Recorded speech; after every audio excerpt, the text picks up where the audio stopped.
with it. And with that, I can take a question or two.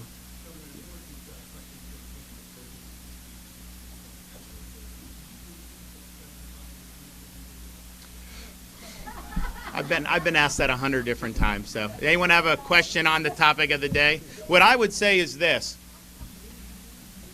why weren't they doing hearings about more energy? Why aren't they doing hearings about inflation? Why are they constantly beating this dead horse? Yes, we understand that. That was a year and a half ago. And let's focus on things that are concerning American people today and helping us get through this period here today.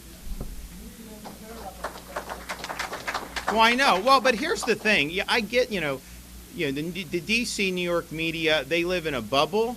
They do not care about any of us out here in other parts, and they think this is like the most important thing. And then you look at these election results, and you have Republicans winning in South Texas on the border down there last night. So I think it's it's one thing to kind of get some policies wrong, but then it's another thing just have your head in the sand about what's going on in this country. And they're showing that they don't care about what you're going through at the gas pump. They don't care what you're going through at the grocery store or rent or all these other things that have skyrocketed since Biden took office. They're trying to divert attention away from that and focus on other things that they think will help mobilize their voter base. And that's just something that that they're free to do. But the American people are also free to send them packing this November, and that's what's going to happen.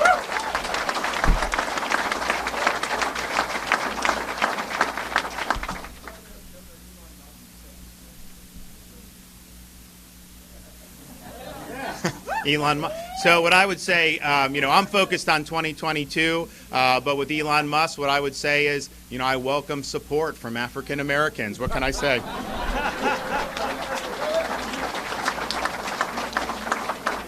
All right. Yes, ma'am. What's that?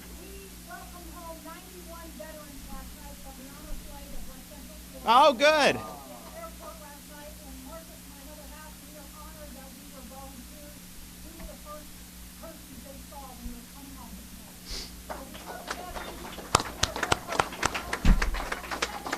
That's wonderful. That's great. Well, thank you for doing that. I know those flights are very, very important to a lot of people. Yes, ma'am.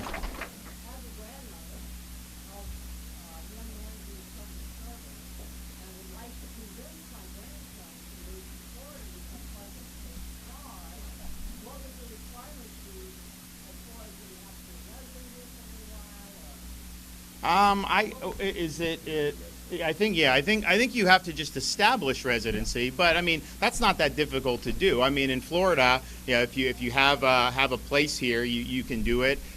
We don't hunt people down about whether they're paying income taxes because we don't have income taxes. So you can come and do what you want, and so I think it'd be fine. But yeah, I think it's going to be Florida. Citizens of the state of Florida. I don't think there's going to be a requirement you have to have been a citizen for a certain amount of time, but if you come here, we want to do it. Yes, sir.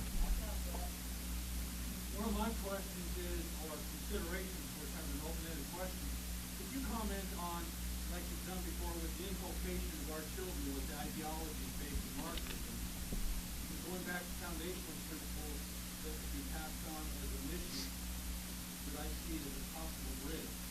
Yeah, well, I think it's a huge issue, and I think parents have really woken up to this.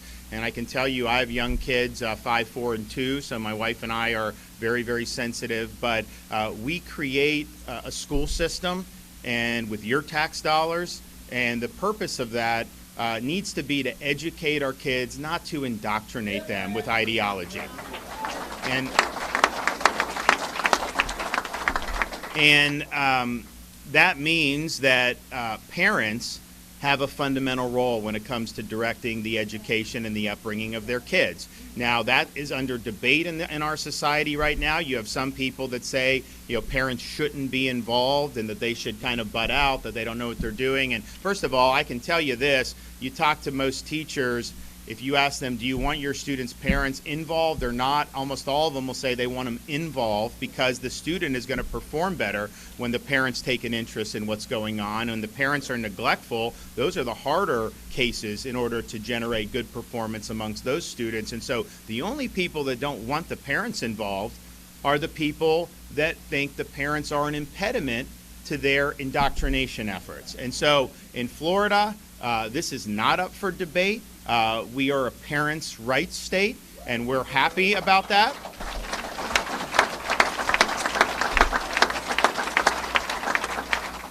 And parents have every right to be involved in their kids' education. They have the right to go to school board meetings and petition the school board members for a redress of their grievances. You know, the Biden administration mobilized the FBI to look at school board meetings to try to intimidate parents as one of the most disgraceful things that I've seen. You know, they don't care, they're not really focused on some of the things where they clearly have dropped the ball on that are really core law enforcement. But when it comes to those parents, man, you know, they got to get out there because they're worried about the parents speaking the truth. And so we're for parents' rights. Now that involves a lot of things. For example, you can't force mask these kids with the parents' decision on that. And you have to have schools open and all these other things that we've done well over the last 2 years. But if you look at some of the ideologies, we said in Florida, we're not doing critical race theory in K through 12 schools. You're not going to have to pay tax dollars and have that tax money go to teaching kids to hating this country and to hating each other based on race. That is inappropriate, and they're not going to let it happen. And we now have given parents the wherewithal to be able to hold the school districts accountable if they don't follow the state standards. And we have a handful that whatever the law is, you know, they think that they are effectively above the law. We saw it with the forced masking, and we're likely to see it with other things. And so it was important that the legislature provided, you know, that recourse, because we can put the standards in place, we can say this is what it is, but if they don't follow it, what's the recourse of it? And now we have recourse. We also did the bill for parents' rights in education. You know, elementary school kids should not have woke gender ideology injected into the curriculum. That is inappropriate. That's not what we want in our school system. And why we're even focusing on those things as a society, it just shows you some people want us to take our eye off the ball.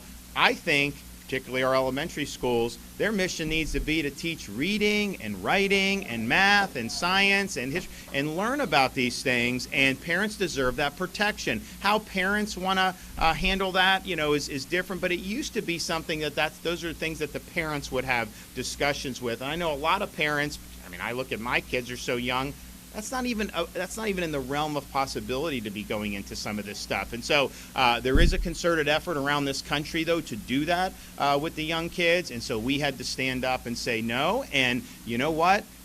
There were some companies that didn't like that, you know, based in California. But at the end of the day, you know, we're not letting companies in California govern the state of Florida. We the people, are governing the state of Florida.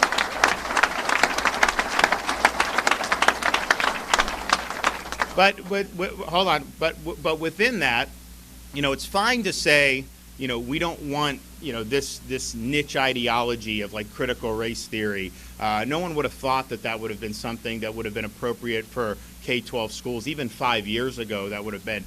So it's fine to do it. But it's also, okay, well, what do you want to do? And of course, focus on those core things. We want the kids to read at grade level, particularly by third grade. If you read at grade level by third grade, the chance that you drop out of school goes down dramatically. If you don't read at grade level by third grade, the chance that you don't make it through high school goes up dramatically. And so that's a clear focus in Florida. We've put a lot of emphasis and resources on that, and also the other key things. But one of the things we've done in Florida is we've put a renewed emphasis on American civics. Teaching kids what it means to be an American, teaching them about the Constitution, teaching them about the founding of the country. And you have some places in this country that want to take down statues of people like Thomas Jefferson and George Washington and even Lincoln and Teddy Roosevelt. In Florida, you know, we embrace our history. You know, we want people to understand. You teach about all aspects of history. I mean, that's important, and that's actually required in our statutes that all different aspects of history are taught. But we're not going to jettison the founding principles of this country. We're going to embrace them, and we understand that if we give kids the proper foundation of understanding what it means to be an American, understanding why would people, have enlisted, to go to Europe in World War II or the Pacific or all these other things. Even in my generation, those of us who served in Iraq and Afghanistan, it was volunteer. People wanted to do it. And why would people be willing to do that and put their lives on the line? And I think it's because, America, as it was conceived, is a special place. It was different than other countries that had come before it. And, all of that stuff that makes us, I think, unique is in flux now. I think that there's a lot of debates about first principles, which is part of the reason we have so many divisions in the country. Now, if we do our job and just give people that foundation when they leave our school system, I don't know what they're going to do when they get out. I don't know where they'll gravitate towards in terms of some of these things, but at least they're not just going to be like listless vessels without having that foundation. They're going to understand. They're going to have to take, in Florida, we're implementing exams for seniors like immigrants have to do to become citizens, a citizenship exam. We're going to have other things for teachers so that they get bonuses if they go through civics training and boot camp and all these other things that we've created. We have a big civics and debate initiative that's gotten really, really popular. So we're going to continue to do that. So I just think it's important because you're going to have students that go into a wide variety of endeavors. Some will go straight into the workforce out of high school, and quite frankly, the certifications we're providing now with these vocational endeavors, these kids are making good money right away, so that's a great pathway, and we want to embrace that. Others will go to state college, some will go to university, some will go into medicine or business or whatever, and there's going to be a wide variety, but everyone who ends up, when they turn 18, they're going to be required to discharge the duties of being an American citizen. And so we can't neglect that aspect of it, because in reality, that's the one thing that is going to be a constant across the entire population of people that we're graduating. And I know people that would come to like an American Legion Hall understand that. And I remember they used to do the debate program with the American Legion for the scholarships. And so it's very, very important. But that's really what we want to focus on in the state of Florida. And I think the fact that we're doing education, not indoctrination, the fact that we're focusing on civics, all these other things, 10, 20 years from now, there's going to be a huge difference between states like Florida and these other states, because some of these other states, the school systems are just devolving into ideology factories, and that's really what they're trying to do. So they're trying to get people to adopt a certain worldview, but they're not really teaching them how to think. They're not really teaching them how to make sense of a lot of the things that's going around them. And so we're taking, I think, the approach that almost everyone would have agreed was the proper approach for most of this country's history. It's only recently, with the woke ideology unleashed on American society and in businesses and all these other places, that people think somehow that's good. Following woke indoctrination in our schools, that is a road to ruin for this country, and we're not going to let it happen in Florida.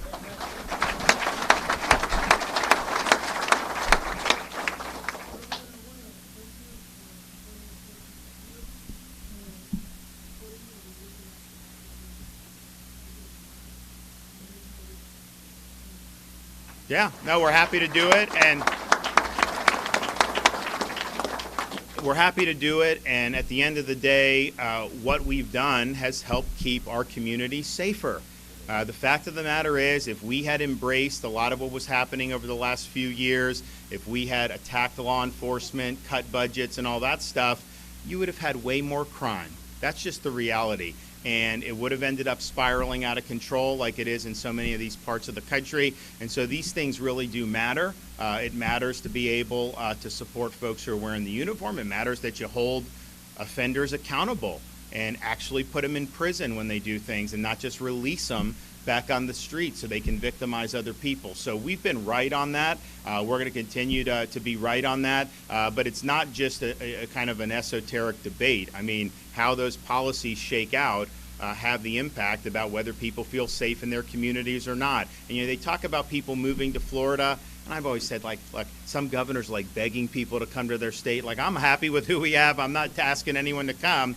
But I will say that people that come, if you talk to some of these real estate agents, they'll say, people aren't even talking about the taxes because we've always had lower taxes. That's not anything new. You know, they will talk about being a free state, some of these other things. But one of the things they always talk about is feeling safe. They feel safer in Florida than they feel in some of these other areas that have really gone downhill from there. Yes, ma'am. One more.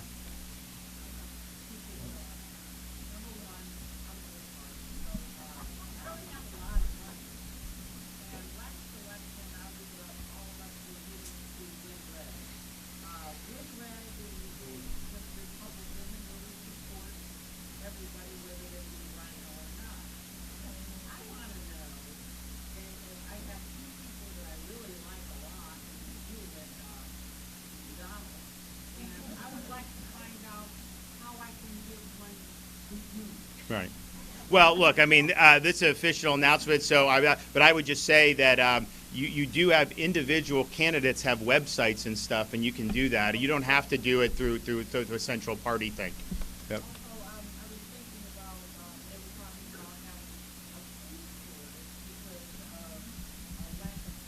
Yeah.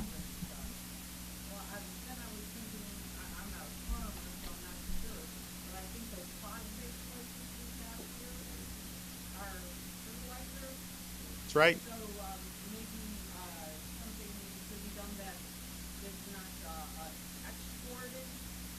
Well, I think so. The question is, so you know, we do phosphate production here in the state of Florida, not that far from here actually, and it's an important industry. What's happening is the cost of fuel is going up so much that it's driving things like ammonia through the roof. And so it had been pretty constant for years and years and years what the fertilizer producers would end up doing. Now it's spiked. I mean, it's not just gone up like 20%. I mean, it's like quadrupled. It is unbelievable. And so what people are saying, and this is a global market, it's not anything that certainly one state could control, but even one country perhaps. But what they're saying is you know, the increase in that is going to cause the fertilizer to go even higher, and it is going to make it so that you're not able to harvest all the food that we're traditionally used to harvesting. Now, will that mean shortages here in the United States? You know, it could, but I think the people that are going to be hit most by this are going to be people that are very poor in third world countries. And so think about it. You know, you have John Kerry and Biden and saying no fossil fuels. This is so bad. They're trying to kneecap the industry. They're contributing to the spike, you know, in prices. And the result may be, if this comes to pass, you know, it's going to be a lot of people who aren't even going to be able to access enough food for subsistence, and that's going to be very devastating. But it will be a predictable consequence about what they're trying to do. What they're trying to do to say that we should just use windmill and solar. Like, look, Florida, we have a lot of solar, and we're fine with that. I mean, you know, people are able to do it, but that is not enough to power a nation like ours, or a global economy with all the other things going on in other parts of the world. Now, one of the things I think the lesson from COVID and some of the stuff we're seeing now is, you know, maybe we need less reliance on some of the stuff being produced overseas, and we need to produce more of it here in the United States.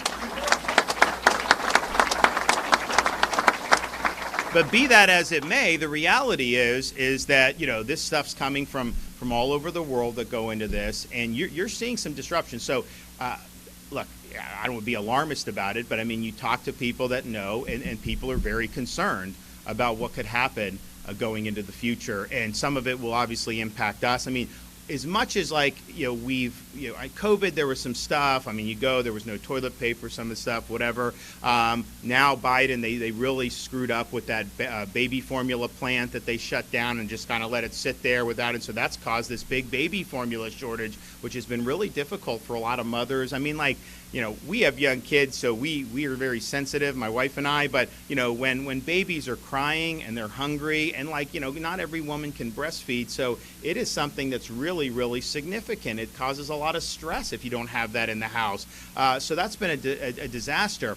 You know, but now we're facing potentially having broader shortages of a lot of different stuff. And I can tell you, I'm 43. I've not lived through that as an American, and yet you could potentially be seeing that. So that's a huge, huge problem. And I think what's going to happen with some of the stuff going beyond that in these poorer countries, you can see some really, really big time problems. And so it didn't need to be this way, obviously, yet here we are. And in Florida, what we've tried to do is be part of the solution. So we, for example, have increased the stuff coming into our ports significantly over the past 6 months. You saw these ships just sitting there in Long Beach and in the West Coast. We actually had a company from Singapore. They had their company in Long Beach, their American company. They moved it to Jacksonville, the port of Jacksonville, because they saw what was happening. We've done other things.